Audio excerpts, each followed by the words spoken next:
Good afternoon. On behalf of the Center for Community Progress, I'd like to welcome you to today's webinar. My name is Julia Zimmerman, and I serve as the Program Officer for Education, Leadership, and Engagement here at Community Progress. I'm coming to you from Washington, D.C., and I encourage you to share your name and where you're signing in from in the chat. Community Progress webinars equip participants with the building blocks to understand and solve tough challenges related to property vacancy, abandonment, and deterioration. For today's webinar, our speakers will share lessons learned and new strategies to address the safety and quality of rental housing in Detroit. We are joined by Matt Kreis, General Counsel at the Center for Community Progress, Alan Malik, a Senior Fellow at the Center for Community Progress, and Annie Taverna, Deputy Chief Officer for the City of Detroit. In 2017, at the urging of local activists, the city enacted an ordinance to strengthen existing provisions regulating the condition of rental properties, including the presence of lead hazards and heightened enforcement tools. The ordinance required landlords to register their properties with the city and pass regular property maintenance and lead hazard inspections in order to obtain a certificate of compliance, a condition of legally renting the property. Despite best efforts, the changes in 2017 proved nearly impossible to comply with. This spurred the city to seek help from the Center for Community Progress. From spring 2023 to spring 2024, the Community Progress worked with the city to understand the reasons for the poor compliance rate and to develop strategies to address those factors. Today, Alan will outline some key findings in this work, Matt will share some of the strategies Community Progress recommended, and Andy will cover some updates about what Detroit has done to move this critical and important work forward in the city. Before turning it over to our speakers, I want to mention that we will allow time at the end of the presentation to answer questions. If you have questions during the presentation, please submit them via the Q&A box below. We will share presentation slides and a video recording of today's presentation in the week following. If you experience any technical difficulties, please send an email to Julia Zimmerman at jzimmerman@communityprogress.org. And with that, I will turn it over to Alan.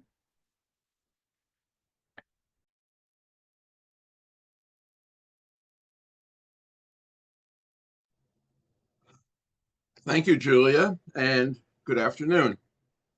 I'm going to start out first by just a little quick background about why this was so important for Detroit, and then a little bit about what the issues were that prompted us to get involved with the city on this project. Well, first slide, Matt.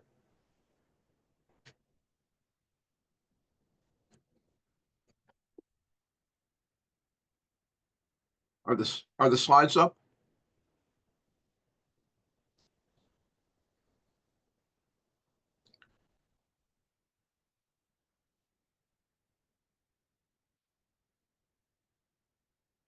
Can we get the slides up?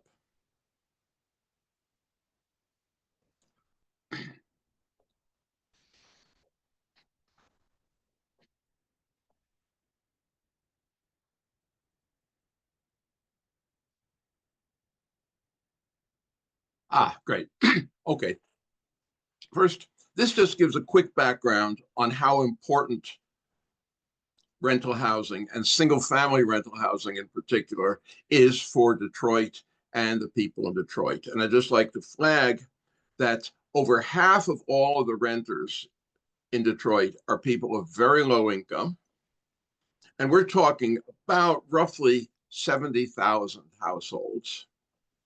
And 60% of all of the families who have small children in the home in Detroit are renters.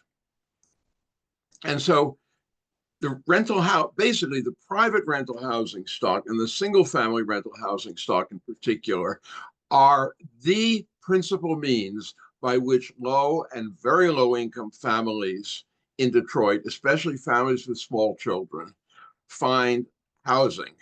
So the condition of this housing is critically important to Detroit's most vulnerable populations. Next, please. So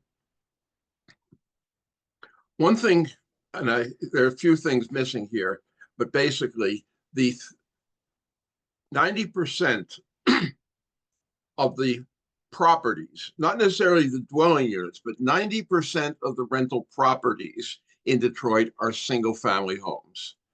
And 90% of them were built before 1980. So they're 45 years old or older. Secondly, and this is important because when we see the median Detroit renter household can only afford, if they're going to pay 30% of their income or less for shelter, $725 a month. And yet, the rents are much higher. The median rent for a 3-bedroom rental unit in Detroit currently is just short of $1,200 a month. So what that means in effect is the vast majority of Detroit's renters are paying well over 30% of their income, about half of them over 50% of their income to live in their homes. On top of that, roughly 1 in 7 occupied units in Detroit is estimated by the Poverty Solutions people at the University of Michigan to need major repairs. Next slide, please. Now, just by way of background, the population of Detroit is about 620,000 people. The metro area, I think, is somewhere in the vicinity of 3 million people. And this is a big decline in the city. The city, back in 1950, had a population of almost 2 million people. It's lost most of its population, but relatively speaking, the population has stabilized in the last couple of years. So that's a positive thing, but the city has a huge overhang of vacant property and vacant land it's still dealing with, and has demolished a lot of properties, thousands and thousands of properties over the decades. So going up, the critical problem here is, okay, so we have a situation where the median rent that the median renter can afford is $725 a month. But what we did as part of our analysis, we said, what would it take a landlord to rent a house for if he bought it at a low price, made very modest improvements to it, but paid taxes and sewer and water fees and insurance and so forth? And basically what it comes out is that for a landlord to make even a small amount of taxes, of income from a rental property, they really need to rent it at about $1,200 a month. So the central problem here is there's a huge disparity between the cost of providing rental housing and what the average renter in Detroit can realistically afford without being overwhelmingly cost burdened. So that's a critical underlying issue here. And this is true to varying degrees in most older cities in the Northeast and the Midwest. And that becomes a significant constraint when you start thinking about how to impact the quality of housing through code enforcement. Next, please. So what we found when we looked at the code enforcement situation in Detroit and the rental regulation situation was it wasn't working. People weren't registering. People weren't filing for the certificate of compliance, which indicated that they were in compliance with the codes, and which, according to the ordinance, was a condition of continuing to rent out the apartment or house that they owned. One of the problems we found was simply a cost issue and a difficulty issue. So the ordinance required the landlords to abate lead hazards to what is known as a lead-free standard, which on the average would cost $35,000 per house. That's clearly beyond what they can do without significantly raising the rents, which if they raise the rents beyond where they are currently, it's doubtful whether they would be able to find tenants at that point, or tenants who could pay the rent. A second factor, which we found, was that unlike the typical situation with cities and rental registration fees and so forth, the inspection fees that the city charged, if you went through the entire process of registration, inspection, lead inspection, re-inspection, and the fee for obtaining the certificate of compliance at the end of the day, you could spend, you being a landlord, over $1,200 in fees in a process that might take you up to a year to comply with. Again, this was clearly very problematic. And what we found, in fact, is that the city had issued many violations for failure to obtain a certificate of compliance.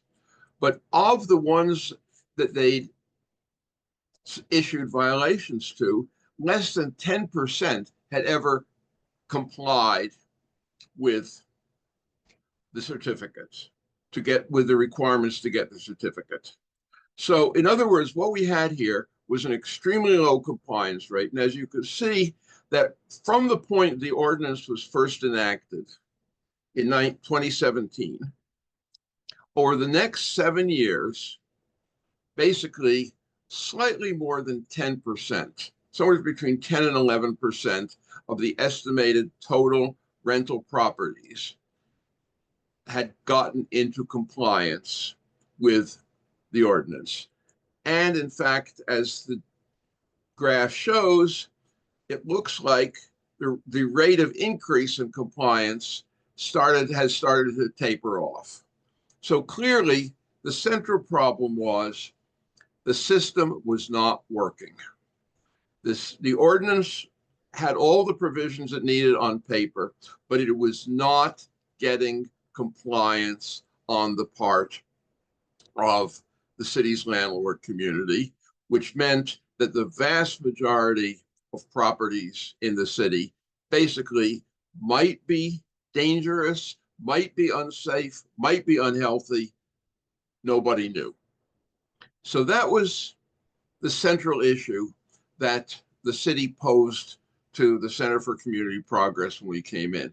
How do we take this situation and turn it around? So with that, I'd like to turn it over to Matt.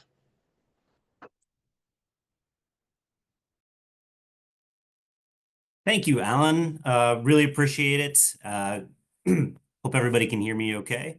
I'm going to talk a little bit more about basically what Alan said, which, if I can sum it up as easily as possible, I think it's simply too hard for the good landlords to comply, and really too easy for those landlords that fail to provide safe, habitable spaces to evade enforcement, right? So that's one of the key things. And obviously, that's going to make it really hard to get to what we want, which is, as Alan was saying, which is that accessible, safe, quality rental housing, right?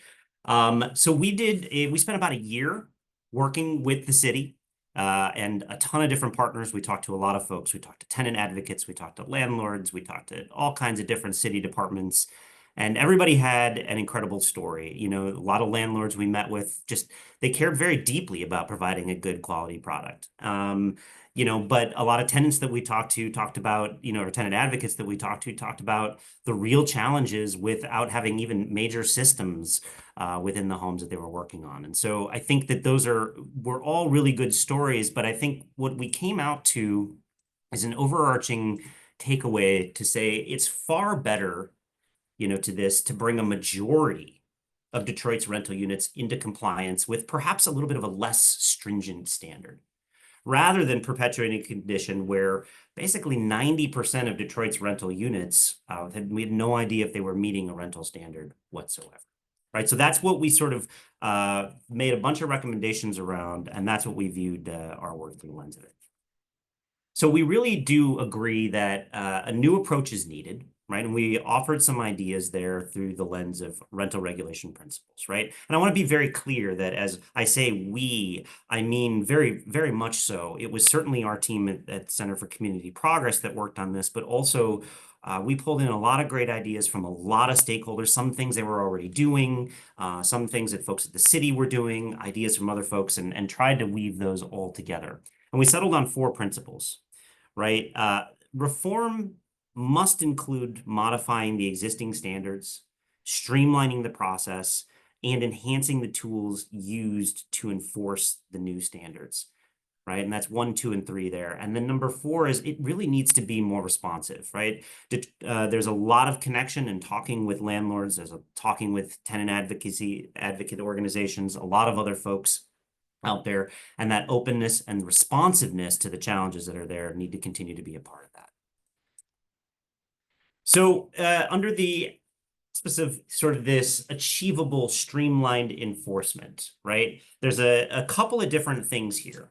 One is as Alan mentioned, there's multiple inspection points throughout this process. It could take a lot of time, re-inspections. There's a separate lead inspection, right? There is a separate certificate of compliance or property condition inspection done by the city. The lead inspections done by outside folks. There are re-inspections that need to get done. There's a separate registration piece. What we were trying to do is get to a place where we can streamline that.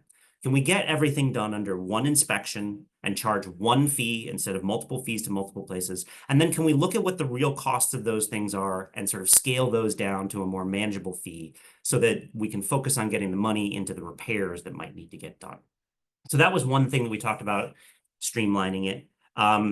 We certainly understand, and Detroit has to regulate lead and property conditions, right? A significant number of their properties were built before 1978 and have presumed presence of lead. But our point was that effective mitigation can be done in a way that is a little less costly, that will allow a far greater number of landlords to comply and increase the number of families hopefully living in safe and healthy conditions, right? So that was one of the other things that we talked about. We also talked about streamlining the property inspection checklist. This is something we saw in the city of Baltimore, right? Where we're really focused on making sure that when the city looks at these things, they're looking at the core health and safety, important things, and really making sure that that's what the focus remains on. And so the city's current list had a list of about 37 things. We tried to offer some ideas for how they could whittle that down to a group of about 15. And we based some of that on what a city like Baltimore has done, Baltimore, Maryland.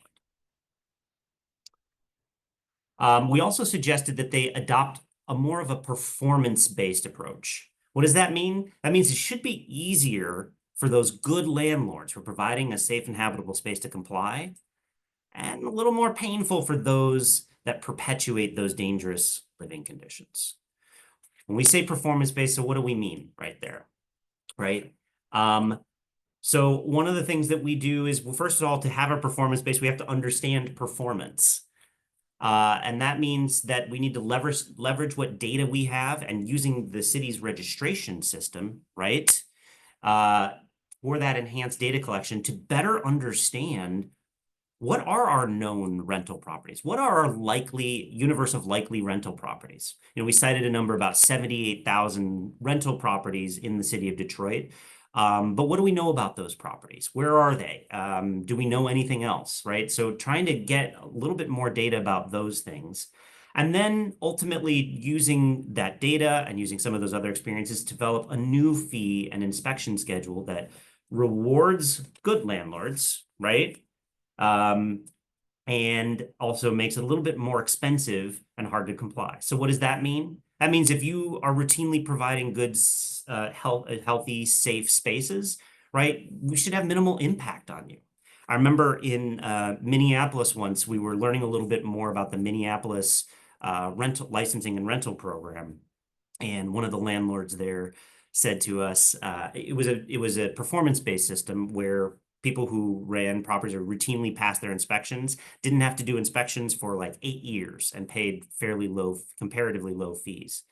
And this red landlord said, I run my business by trying to keep the government out of my property, right? And I thought that was an interesting vantage point from his perspective.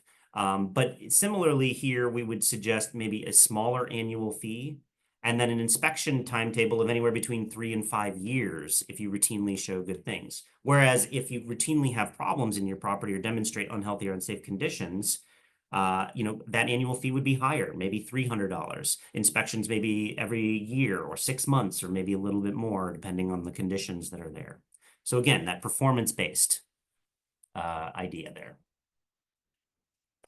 Once we get into those strategies to compliance, as Alan mentioned, there were some real challenges with making sure that the penalties that they were using, that the city was using, these blight violation penalties, which are basically administrative court fines. So, I'm speaking very generally. They're a lot more detailed than that. But what we suggested there was really focusing on maybe actually making some of the penalties higher, but specifically for those more dangerous conditions, right? Again, once we try to find those landlords that really are perpetuating those dangerous conditions, really making sure that the city shows that it's serious about those, really leveraging the city's power to lien properties with any blight violations, and then if they need to collect those liens in conjunction with the property tax system, which can be a powerful way to convince people to pay.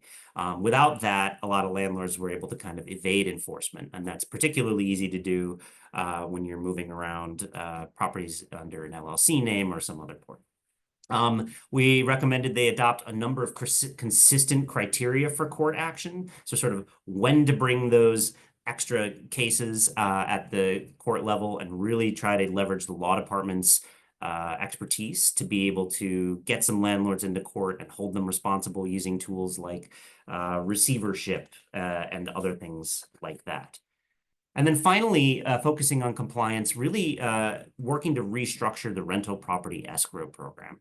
Detroit already had in place a good program where they talked about, or where they asked tenants or enabled tenants to pay into an escrow program if there were violations in that property, or if there was no certificate of compliance. They pay the rent into this escrow program while the landlord hopefully is coming into compliance.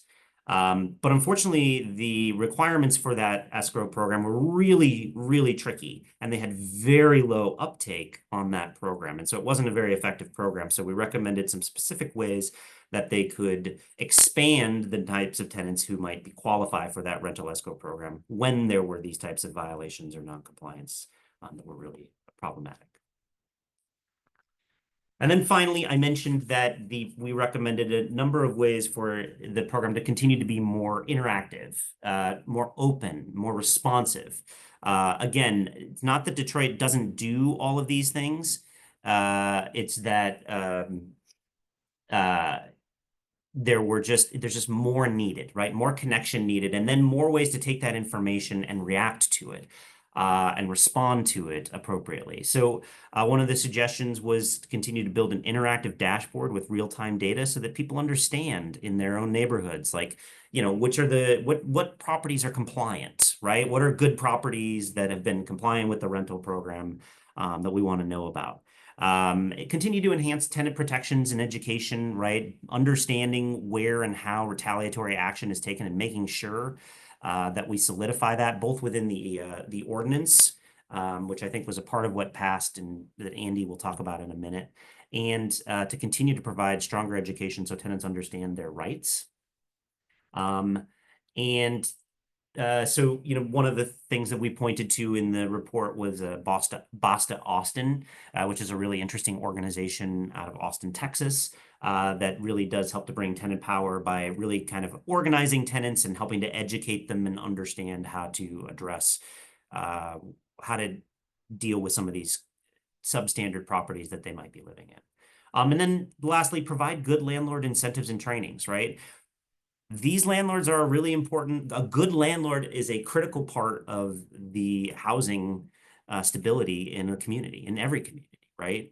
And so we want good landlords to comply. We want to know what their challenges are, and where possible, design some incentives to make sure that those landlords are encouraged to kind of continue their participation, right, in a good way. So I put out here the Rental Improvement Fund from the Philadelphia Housing Development Corporation, which is another thing we cited to in the report, which is a really creative,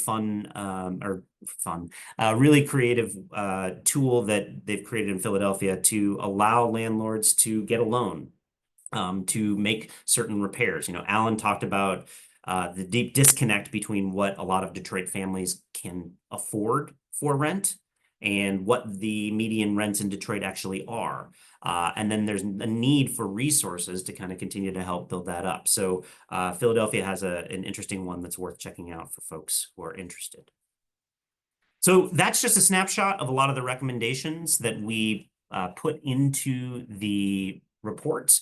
I urge you all to take a look at that. I'm really excited now, though, to turn it over to Andy Taverna, the Deputy Chief Operating Officer at the City of Detroit, to tell us a little bit more about where Detroit is going from here. Thank you. Thank you so much, Matt. And thank you to everyone who joined the webinar and is spending a little bit of their afternoon with us. So to put the bottom line up front on the next slide, following CCP's very thorough and thoughtful report, in October of 2024, Detroit City Council did follow the recommendations of the center and pass a full overhaul of the city's rental regulations. And I want to say up front that I think it's clear from the presentation the level of detail and thoughtfulness and strategy that went into the center's report, and it played a very important it put a very important public stake in the ground for the path that the city could follow to improve the housing quality in our city, which is a major priority both for our mayor and our city council. So our overhaul ordinance followed the overall recommendations that the center put forward, making it significantly easier for landlords who are offering a property in good condition to comply with the city's requirements by making our property standards much more achievable and focused on really core safety standards that we need them to meet. The second component was making sure that there are real penalties for landlords who are offering properties in poor condition through new enforcement tools, particularly liens on properties. And the third is making sure that tenants whose homes do have a safety issue have a real recourse and a very firm pathway that they can follow to get some response to that safety issue. So moving to the next slide here. Since February, Detroit has been piloting our new 15-point inspection process. And in this pilot phase, we are doing simplified inspections across most of the city and using this as an opportunity to gather feedback from the inspectors themselves, from property owners, and from tenants around the new inspection checklist and making sure that it is as clear and specific as we need it to be for property owners to know what to expect in these inspections. On May 1st, so just a few weeks away now, we do anticipate rolling out these simplified inspections citywide. We will also be using lower and standardized fees for our inspections. So we're now at $195 for single family and $225 for duplexes. If you recall the slide that Alan was sharing at the beginning, our previous system could cost over $1,000 for compliance. So we've really brought the cost down by an order of magnitude by having these simplified inspections and having only one inspection per property rather than the previous requirement to complete one property condition inspection and a separate lead inspection. So we've been able to dramatically reduce the cost. And then finally, we will be doing some lien process improvements to our actual application process that property owners go through. So we'll be combining a couple steps that were previously separate, and then also assigning applicants to an inspection firm, whereas previously each property owner was responsible for finding their own certified inspection firm and kind of organizing directly with those inspectors. We'll now have inspection firms under contract with the city and assigned to specific property owners, which will allow the city also to exercise some increased oversight over the inspection firms and have a much closer relationship with those firms on a day-to-day basis. So what have we learned in the first 6 weeks of implementing this new system? First and foremost, it was very important that the city hired a citywide rental housing safety manager who is full-time focused on this effort, driving progress on it, and coordinating across all of the different city departments that have a role to play here. Having someone who's able to do that on a full-time basis rather than fitting it in as part of a busy workload has been very important to really cooking with gas over the last 5 months, to be a little glib about it.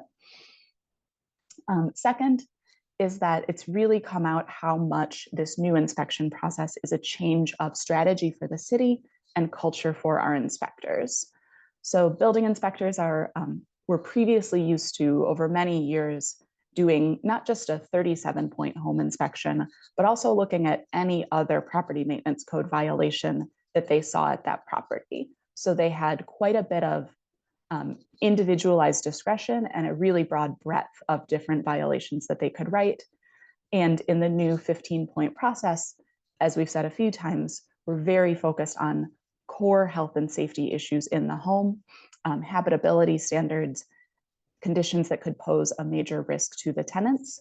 So it's been a really iterative process to clearly define what those 15 inspection points are, have a data dictionary, that provides very specific definitions of them, and then also do things like monitoring the violations that are being written on inspections, looking at the violation photos and discussing inspection by inspection, point by point, if these are truly conditions that deserve to be failed, or if they are conditions that should be passed, and maybe in a previous more stringent regime, they might have been a failure.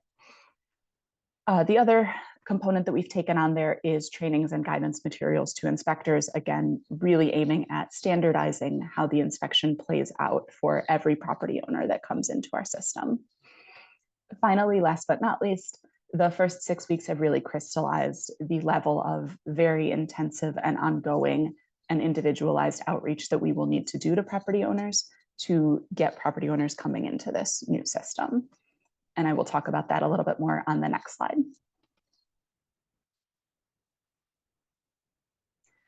So many of the center's recommendations were around really structuring Detroit's entire program to drive compliance. That is, our North Star is getting more properties in compliance with our safety standards, and that should be driving our enforcement efforts, our outreach efforts, and the structure of how we operate our program. It's all around getting to compliance. We've also seen that voluntary compliance is going to be the foundation of our strategy. And what brought us to that conclusion is that when we have 70,000 properties who are out of compliance with the city's standards, that scale is really too large for the city to be able to effectively enforce and follow up on our enforcement until that property gets into compliance. So we really have to change the culture in Detroit, in Detroit's rental market, around the COC being a standard requirement to operate a property and having property owners voluntarily seek and achieve that compliance certificate. So we've separated our voluntary compliance strategy into two categories. On the left-hand side here are what we're calling large opportunities. So those are big portfolios of properties where we can really shape the behavior of thousands of properties in a targeted fashion. And on the right-hand side, you have our more shoe leather opportunities. So individual outreach, kind of beating the pavement with shoe leather is the metaphor there. In terms of large opportunities, those are things like large property management companies that manage many properties, Section 8 properties that have a significantly streamlined process for how they get a Detroit certificate of compliance because they already comply with federal requirements. And then third are properties that have registered with the city as a rental. So they've shown some willingness to work with the city, but they haven't gotten all the way to that certificate of compliance. And just to give a little sense of scale here, the third category alone, the properties that are registered but don't have a certificate, is 9,000 properties across the city. So in this large opportunities category, we're looking at potentially tens of thousands of properties that we could bring into compliance through that. On the right-hand side, our shoe leather opportunities, I believe Alan mentioned that 70% of Detroit landlords only own one or two properties. So it may be a property that they inherited, it may be a property they own on the side for a little extra income, but these are likely not full-time professionalized landlords. And our strategy for reaching them is really going directly to where they are, using a lot of our shoe leather sorry to repeat myself a bit, but going to community meetings, having events with stakeholder associations and the local Realtors Association, and doing outreach to properties that have been identified as likely rentals. So on the next slide. Another aspect of the center's recommendations was using our data about property in the city to drive compliance. And what we're doing is really building the foundation of data and tracking that we need to use in order to have that performance-based approach. So what we've done is pull together a list of likely rental properties, and those are properties on our property tax rolls that don't have a personal residence exemption. So we believe that they are operating as a rental. And what we plan to do is take that as our universe of target properties, so to speak, do direct outreach to them. So postcards directly to their house, flyers, if we have an email or phone number, trying to get in touch with people as many times and as directly as possible, marrying that with more generalized outreach to property owners in the community and stakeholder associations. Importantly, we're going to be monitoring the efficacy of different outreach tactics. So when we send a broad-based postcard to likely rental properties, we'll be watching which properties, where, how quickly come into our inspection system so that we can refine and improve over time. And the goal of this, of course, is getting to a point where the number of non-compliant properties is narrow enough that we can take an individualized, ongoing, follow-through enforcement approach to use some of our enforcement penalties where we need to, but focus on the properties that really need that, that really need and deserve that penalty based on their behavior and their standards. So moving to our next slide, thank you. So I wanted to zoom in now on enforcement that is focused on driving compliance. So we are testing more targeted and effective enforcement approaches. As Matt talked through, our prior enforcement relied on what the city calls blight tickets, which is a financial ticket. Think of it a little bit similar as a parking ticket. And we do have an independent administrative tribunal here in the city that hears and adjudicates those blight tickets. And we were writing those by the tens of thousands. So in the 5 years before we passed this ordinance reform, we wrote 100,000 blight tickets for rental violations in the city. The challenge is that only 20% of those tickets were ever paid. So most of those tickets, the property owner could take it, put it in a drawer, never pay it, and forget about it.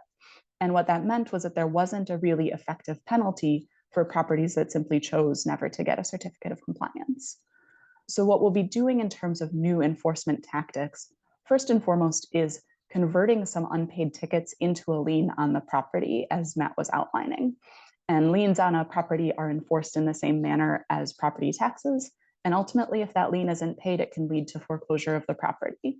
So it is really a very certain financial penalty to a property with significant outstanding tickets. So what we're doing now is gathering our data on the largest outstanding violators by amount of tickets, which is a bit of a proxy for severe and ongoing violations. The number of tickets obviously indicates that. And we do intend to seek liens against those properties. The second tactic here is that the new ordinance gave us the ability to ticket property management companies. So previously, tickets were written only to the property owner, and if they were working with a management company, that company didn't have too much skin in the game in terms of whether the properties under their management actually complied with city requirements. We now have the ability to ticket the management companies as well, and while we're hoping to work with them mostly around voluntary compliance, they do now have skin in the game that the properties they are accepting into their management are meeting the city's requirements. Last but not least, the ordinance did increase ticket levels for rental violations. And the strategy question that we need to work through now is, where can those tickets be most effective? As Matt was saying, what are the violations and the safety conditions that are really commensurate with that level of penalty? And then how does the city write them in a way that we can really follow through on that property and follow it to the point of compliance rather than writing the ticket and calling it a day? So the final aspect of our ordinance that I wanted to talk through is the rental escrow program. And this program plays two important roles in our overall rental strategy. One is from a property owner's perspective, when the rent is being paid into escrow rather than the property owner, they do see that and interpret it as a penalty. So it's another penalty that kind of pushes them toward compliance rather than facing the penalty for non-compliance. From a tenant's perspective, the second role here is from a tenant's perspective, the escrow program gives them a real tool to use if their property has a safety issue. So it gives them some recourse, a path to get that issue resolved, and it provides more responsiveness of the city to the conditions that they are seeing in their home. The challenges of the previous system, as Matt alluded to, was that the escrow program was very limited in scope. So it was only open to tenants in single family or duplex properties. And it was also impractical for them to access in practice. So in Detroit, many of our tenants don't have a written lease. Many of them pay their rent in cash. And we were asking for a very extensive level of paperwork and types of paperwork that really weren't practical for a lot of Detroit renters to produce. And what this meant is that 90% of the applicants to our rental escrow program were denied. And we had very few people who were able to meet the requirements to actually come into the program. So our new approach is we are currently in the midst of an administrative rulemaking process to entirely revamp the escrow program to make it practically accessible for tenants. So really recognizing, again, that many of our tenants don't have a written lease. They may pay rent in cash. A lot of folks in the city don't necessarily have ID. They may not have a utility bill in their name. So what are ways that we can operate still a high standards program that requires the correct documentation without letting that documentation be a barrier to tenants that genuinely are eligible? The other major change is that the program is now open to all properties that do not have a certificate of compliance. And as you've heard in this webinar, that's a very high number of properties, as well as properties that do have a certificate of compliance, but where there's a major safety issue. So I hope you've heard through this webinar, again, the level of detail and thoughtfulness that the center brought to these recommendations. And while they are targeted to the conditions that we see here in Detroit and some of our kind of unique challenges that we face as a city, I do think that there are plenty of lessons that cities across the country and folks on this webinar can learn from the excellent work that Alan, Matt, and their full team did on this project.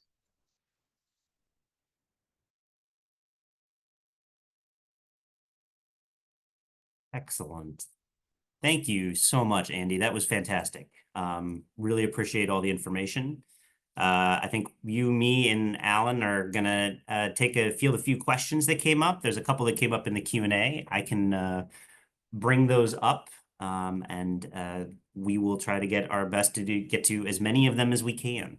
If you do have a question and you've put it into the chat, I think I've got it. But if you also want to copy it and put it back in the Q&A, that'll make it a little bit easier to organize. So thank you to everybody. All right.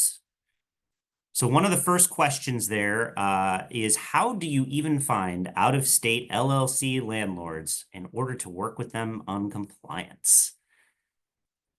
Alan, do you want to take this one a little bit, or Andy? Well, let me start with a general proposition. I think one thing is that your registration ordinance, which is the bedrock of your whole process, should explicitly provide that any out-of-state or conceivably even out-of-county landlords, regardless of status, must have an agent who is located inside the county or the state, as the case may be, and is willing to accept service on all legal matters, as well as respond to emergency repair issues. And that should be a real person with a phone number and an email address. Anything to add, Andy? Absolutely.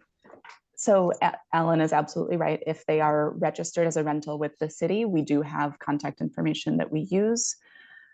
We also will reach out directly to the property on file and see if we can track the landlord down that way. But I'm glad we got the question, because it's a huge challenge that we face and one that we are continuing to work through.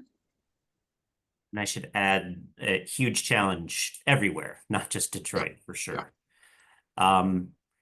Next question. This is a good one, because this is something we talked a little bit about within the engagement too. Are Section 8 housing choice voucher properties able to bypass the city inspection? The answer is, Andy? Oh, go ahead, Matt. No, good, go. They are. So all that a Section 8 or housing choice voucher property needs to do to be in compliance with the city is to register and submit confirmation or proof that they've passed a Section 8 inspection.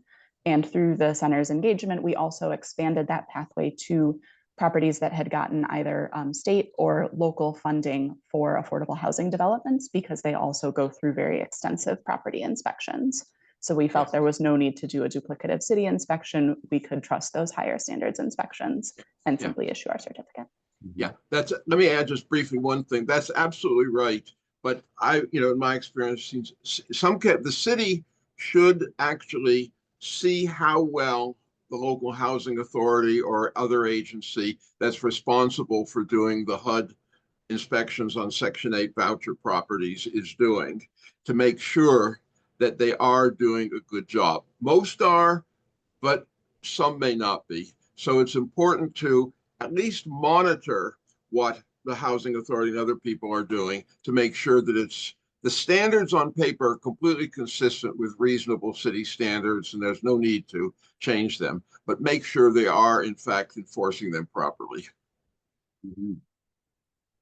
So I'm going to be skipping around some of these questions here too, just because there's some really good ones. I'm hoping we can get to as many of these as possible, but probably not all. There's some really great ones. Here's a great one. Hi, Ed.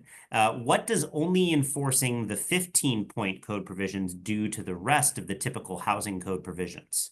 It would seem to negate the importance of a number of maintenance issues that become hazards if ignored.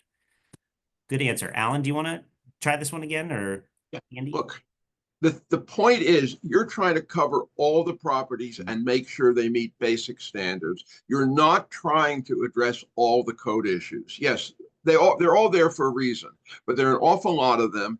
And there's probably not a property in the United States worth less than $1 million that doesn't have at least one violation on it. So the thing is, what you have to do at the same time as you're doing this is remind everybody regularly that there is a complaint process and that people should feel comfortable to use it. There are strong anti-retaliation provisions, and that you're trying to deal with the other issues through the complaint process. Your proactive process is designed to create a health and safety floor. Great. Thank you, Alan. Another good question here. They're all good questions. How are multifamily housing, like apartments, assessed fines for inspections? Is it a fee per unit? I only heard about single family housing. Andy, did you want to tackle that? Sure. So properties with 3+ units are assessed a base fee and then a fee per square footage, I want to say. Can tickets be written on the tenant for property damage and code violations? No. Andy, do you want to add to that at all? I can embellish a little too. Why don't you embellish? I think, this is my opinion. I know that there were landlords that, certainly as we did this, talked about problematic, having some challenges with tenants, and we hear that. I do understand that, and I can understand that makes it really challenging. However, I think at least from the ordinance's perspective, it's a tricky thing to navigate, right? We leave the enforcement typically up to the landlord to figure out how to resolve those issues with their tenants. These are about those larger structural health issues with the thing, and we tend to think that going after the landlord, who's usually in a better position to be able to address the condition of the property, is a more effective approach there. Anybody want to add to that? I think it's a gray area. I mean, clearly there are tenants who do damage to properties, no question, and somehow something ought to be done. It's a complicated question figuring out exactly what should be done, though, especially given their simultaneous being problematic but also vulnerable. So I think one of the things that's particularly important is that a city should have a proactive tenant education program and make sure the tenants understand their responsibilities. And at least if you have a way of flagging problem tenants and perhaps getting them into some kind of a course or some kind of a program. But it's very hard to use a law enforcement strategy in this situation. Yes. Next here, Where to go? I like this question because I think it kind of reinforces some of what we talked about earlier, which is what type of pushback, if any, did you get from the real estate community in terms of the costs associated with the rental ordinance? And how did you address that? So Detroit was in a pretty unique position in terms of our rental ordinance. As Matt and Alan outlined, we had by far the most stringent inspections in the country. They cost $1,000 or more in compliance fees. And we were trying to move to a system where our inspection standards were right-sized and better targeted, and the costs were significantly lower. So many actors in the real estate community who had experienced our present system understood the need to get to a better, more rationalized approach. So we didn't get much pushback on costs. Now, if you were a city that didn't have inspections previously, didn't have a COC process previously, and were implementing one for the first time, the dynamic there might be quite a bit different. Another point that we made to property owners was that the cost of our inspections and getting through compliance should be quite a bit lower than the cost of tickets or violations or repairs if you don't come through our process. The point of pushback that we really did get is actually the conversation that we were just having around problematic tenants. So in developing a rent escrow program, we've really had to balance views of property owners who reasonably fear a tenant who may make allegations in bad faith or cause damage to a property and then seek the escrow program, while also understanding, on the other hand, that there are tenants who genuinely face substandard conditions. So we really thought a lot about fair, equitable procedures, appeals, checks and balances. And that's been a lot of the conversation we've had in terms of pushback from real estate. There's a question in the chat where when a landlord fails to comply with the provisions of the COC program, is court action the best course to achieve compliance? Does the city of Detroit prosecute violations of the maintenance code criminally or civilly? I can answer a little bit of that, but Andy and or Alan, please feel free to add a little bit. I think just to sort of go over the structure, most all of the, if you fail to get these things, the lead certificate, the registration component, and the certificate of compliance, what is most often filed is an administrative, which is civil in nature, fine against the property, right? And so that's how most of those are done, and that's done through the city's Department of Administrative Hearings, right? What we were talking about too in our recommendations was, okay, that's fine. We need a little bit more teeth to that process, right? To be able to make sure that people are paying it, as Andy was just kind of talking about, right? But also, what happens when you get to these properties where there are real problems, right? I mean, a lot of these are real problems if you don't comply, but like, somebody's in imminent danger, or there's some really, missing major systems or broken windows and no heat or whatever. What sort of tools from a legal standpoint can you do to elevate that case and bring it into court where you have some of those court-ordered tools, right? Where you've got maybe it's receivership, maybe it's just seeking an injunction over the property, things like that. So we're trying to convince folks that there's more of a need to have a clearer criteria for when we elevate it to those, to utilizing those tools going forward. So I hope that's a little bit helpful. Andy or Alan, do you want to add anything to that?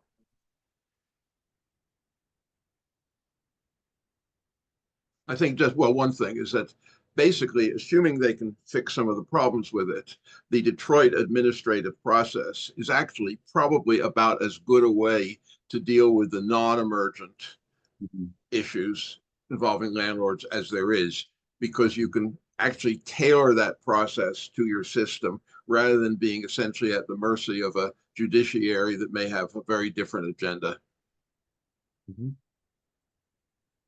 I think we got time for maybe 2 more questions at the most. How did Detroit determine the new achievable property standards? Who created them, and can we review them? Well, they're in place already. You can't review them. I think our report lays out a number of the things that we suggested, right? The ordinance that passed in 2014 lays out some of the changes to the lead inspection standards and some of the other things that are out there. And then I think, as Andy mentioned, the city is piloting this 15-point inspection program, but I'm not sure if that's available, or a different point inspection program. So Andy, if there's any other information you have to that. Absolutely. So we did use as a basis the center's report, which I know looked at standards in other cities. We also looked at standards in other cities, as well as the housing quality standards. And we really went through with an eye toward what is a present safety risk to the tenant versus what is a maintenance issue that may become a safety risk if it is not addressed. And that, our North Star here has been present safety danger in the property. We are piloting the 15-point inspection standard, but we can certainly make that available through CCP as long as folks recognize that it's a pilot. It may be changed as we move towards finalization. Sure thing. And then I think maybe this will be our last question. And where is it? I think Well, that you go ahead, Alan. No, I say while you're hunting, I just mentioned there are a number of good checklists from different cities around the country that are available online. And if you just Google code enforcement checklist, I think you'll find quite a few very good. They tend to be similar, but each one has its own particular quirks. Thank you, Alan, for saying that. Very important. I do think, Andy, one thing I do want to ask, there's a couple of different questions framed in a couple of different ways here about the capacity needed to, make sure this program works, right? There's a question about how large your staff has to be, whether or not the fees and everything pay for the program to be administered, things like that. You had already mentioned earlier that the city's hired somebody full-time to sort of oversee this and live and breathe it to keep making the work done. Are there any other comments you think might be helpful for the audience in terms of the capacity they might want to be thinking about if they're looking at this in their own community? It's an excellent question. And what I would add is that we do try to be self-sustaining through fee revenue. That's how the city sets their fees. They estimate the cost of inspections plus administration. It's a bit of an open question for us. So I apologize that I won't have a full and firm answer for you. But what we did was look at the universe of potential properties that need to come into compliance. We estimated out what if that happened over a certain span of years. How many properties does that mean per year? And then how many inspection firms do we need to bring on board to do that? And we took some estimates from inspectors of how long it would take them to implement our checklist, how many inspections their folks could do per day. And we simply mapped it out from there. But we certainly intend to increase up or decrease down as needed. So it's going to be another one of those iterative, monitor it, make sure you can adjust over time as you need to. Andy, thank you. Alan, thank you. Julia, thank you. I just wanted to really quick say, during the course of this work, there were a lot of people who gave a lot to trying to figure out what we could do in this. A lot of people who care so much about the condition of the homes that are available to folks in the city of Detroit. And I just want to thank Andy, of course, and all of her team. But it's a huge issue, right? And it's such an important one. So thank you so much for talking about it. We'll try to follow up with those questions, as Alan said. If you have any other questions, please feel free to reach out. We'd be happy to try to help you out if we can. So, Julia. Awesome. Yeah. Thank you guys so much. Thank you to all of our amazing speakers today. If you want to read the report that we published last year, you can look in the resource tab, and we'll also be sending it out in a follow-up email with the slides and the recording from today's presentation. Have a good afternoon, everyone.